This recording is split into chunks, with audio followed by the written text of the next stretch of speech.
हाँ कछु हाल छ बुढ़ी बुढ़ी मतलब मेरा पैसा ना बता रहे हो मैंने इतना समझ में ना आया मतलब मेहरारू हाँ, बाप रे बाप अब बता सारा दुनिया बता मत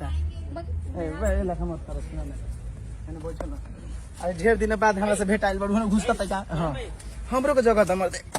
मैं तुम्हारे ब्लॉग्स पे कॉपीराइट मारूंगी ठीक है सुनिए ना, मैं कैमरा बंद कर दो ना तो फोड़ देंगे कैमरा एगो रुको ना भाई। बोलिए ट्रिपल वाले पे बनेगा तिरपल वाला का हाँ फेई में खाली देखिए भाई लोग हाँ ठीक नु हो में मत देखिए अब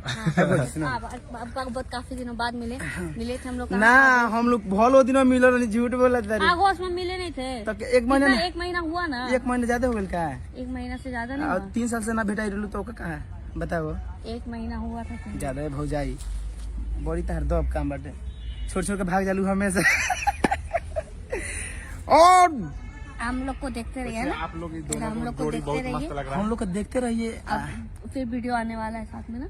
हाँ बाप रे बहुत बड़े बड़े वीडियो शूट हम लोग कर रहे हैं आज ठीक आज है फिर से हम लोग हाँ अच्छा लागल नु फिर लोग देवर भौजाई के ट्यूनिंग के लोग सपोर्ट करनी बड़ी प्यार देवे नी ट्यूनिंग ट्यूनिंग वैसे जोड़ी मस्त हाँ भौजी तो आप देखते रहिए आगे मान ले जानता रहो एगो खास बात जब हम आई रहनी नु तो भौजी से हम इतना छोट रहनी अब देखो ना बैठल बनी अच्छा। सामान का हो छोटे लंबे लेकिन तारा तो लंबा नहीं हो गल बनी हम लगत आज बाल के जानते ना भविका करो यहाँ स्ट्रेट स्ट्रेट करो बनी कोनी आज लुके चेंज हो जाओ आज अब मोय मारो आंखें पर चढ़ रहा था हमारा ठीक नहीं लगता का अच्छा लग रहा है अब पहले से बाल सही हो गया आपका आज न भेल ना तो पहले तो वही लगा रहे आज ही करवाए थे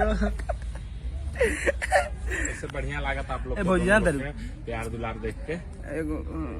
अभी हम खोले नहीं किया 2 बज गए ए सुनन होता ना भैया अब गइल बाना भैया तो कोदन तन किरा ले ले हम पैसा देता नहीं इतना फल में तोरा खाली